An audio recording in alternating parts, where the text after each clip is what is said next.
పదవి విరమణ చేసుకోబోతున్న సందర్భంగా ముందు 6 నెలలు ఎమ్మెల్సీగా, తర్వాత 4.5 ఏళ్ళు మంత్రిగా, ఇప్పుడు 15 నెలలు మళ్ళీ ఎమ్మెల్సీగా అనేక విషయాలను సభ దృష్టికి, ప్రజా సమస్యల్ని సభ దృష్టికి తీసుకొచ్చే ప్రయత్నం చేయటం కానీ, ఒక మంత్రిగా ఉన్నప్పుడు అనేక సమస్యలు నా దృష్టికి వస్తే వాటిని పరిష్కరించే దిశగా మరి గౌరవ మా ఆనాటి ముఖ్యమంత్రి కేసీఆర్ గారి సహకారంతో గొప్పగా పనిచేసిన అని చెప్పి నేను భావిస్తూ ఉన్నాను. ఆ క్రమంలో మీడియా సోదరులు మరి నాకు అండగా నిలిచి అనేక విషయాల్ని మీడియా ద్వారా రాష్ట్రానికి, దేశానికి తెలియజెప్పే విధంగా సహకరించిన మీకు ప్రత్యేకంగా ధన్యవాదాలు తెలియజేసుకుంటా ఉన్నాను. అక్కడన్నట్టు ఈ సమావేశాలు, ఈ సభ మేము పదవి విరమణ చేస్తున్న క్రమంలో వచ్చిన సభ, ప్రధానమైన అంశాలు అనేక రోజులుగా ఈ రాష్ట్రంలో పేదవాళ్ళు, మా బీసీ బిడ్డలు ఎదురు చూస్తున్న 42% రిజర్వేషన్ తీర్మానం చేసుకోవటం కావచ్చు, ఎస్సీ వర్గీకరణ కావచ్చు, ఇవన్నీ మేము సాధించాం. అలాగే గౌరవ ముఖ్యమంత్రి కేసీఆర్ గారు నాకు రాష్ట్రంలోనే తొలి మహిళా మంత్రిగా మరి నాకు అవకాశం ఇచ్చి ఈ రాష్ట్రంలో ఉండే 10% ఉన్న గిరిజనుల సమస్యలు, ఈ రాష్ట్రంలో 50 కంటే ఎక్కువ శాతంగా ఉన్న మహిళలు మరి పిల్లల సమస్యలు పరిష్కరించే గొప్ప అవకాశం ఇచ్చిండ్రు. నాకు అంటే దైవం కంటే ఎక్కువ, ఒక చిన్న కుటుంబంలో పుట్టి పెరిగిన నాకు చేయుతనిస్తూ, నేను అడగని, నేను ఆశించని బీఆర్ఎస్ పార్టీలో నా కష్టానికి మరి మించి మరి నాకు గొప్ప అవకాశం ఇచ్చారు. దానికి నేను అందరి సహకారంతో, రామన్న, కవితక్క, హరీష్ అన్న, అలాగే గౌరవ పెద్దలందరి సహకారంతో మరి నేను వచ్చిన అవకాశాన్ని ఒక నిబద్ధతతో, ఒక చిత్తశుద్ధితో, ఒక బాధ్యతగా నిర్వహించిన అని చెప్పి నేను భావిస్తూ ఉన్నాను.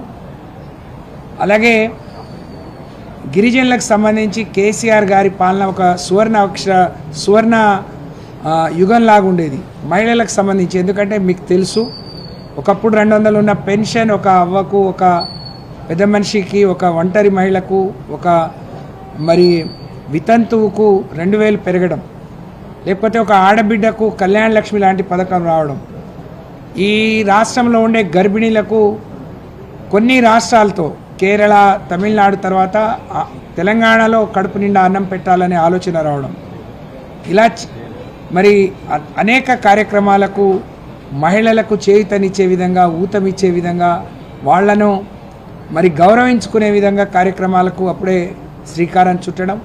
మరి గిరిజనులకు సంబంధించి తండాలు, గ్రామ పంచాయతీలు కావచ్చు, 10% రిజర్వేషన్ కావచ్చు, ఓడు పట్టాల పంపిణీ కావచ్చు, అనేక గురుకులాలు కట్టడం కావచ్చు.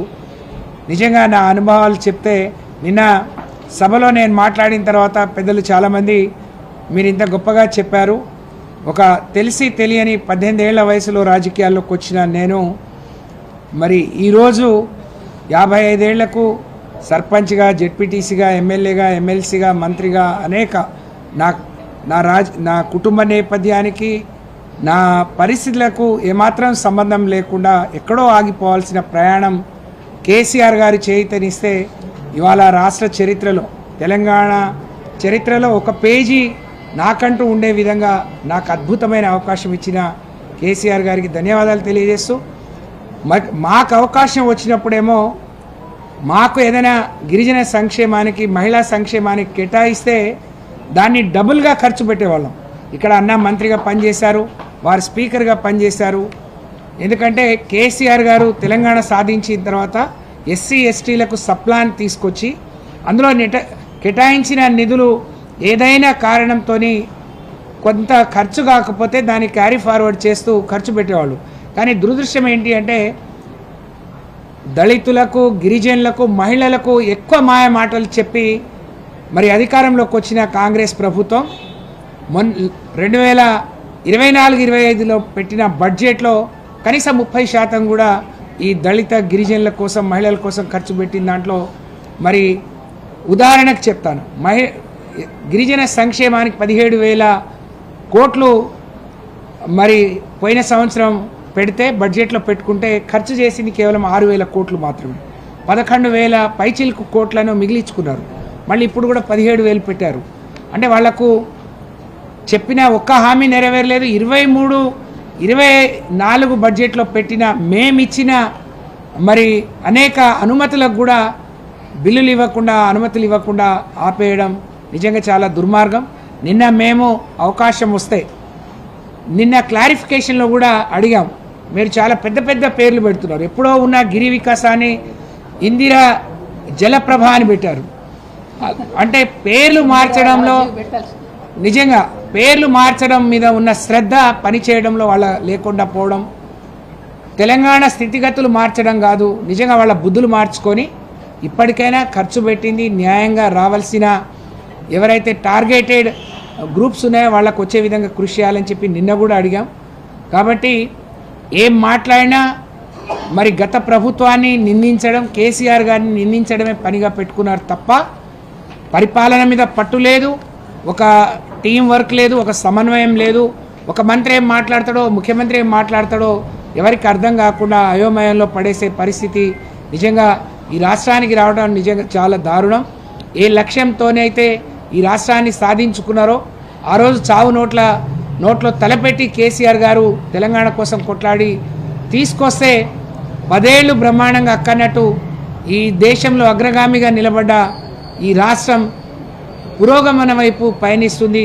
మరి దీనికి ఎక్కడో అక్కడ ఫుల్ స్టాప్ పెట్టాలి. దానికి మరి 27 తారీఖు, ఏప్రిల్ 27 తారీఖు జరిగే బీఆర్ఎస్ పార్టీ సభ, దానికి ఒక వేదిక కావాలి. దాని నుంచి ప్రజలు ఇప్పటికే ఆలోచిస్తూ ఉన్నారు.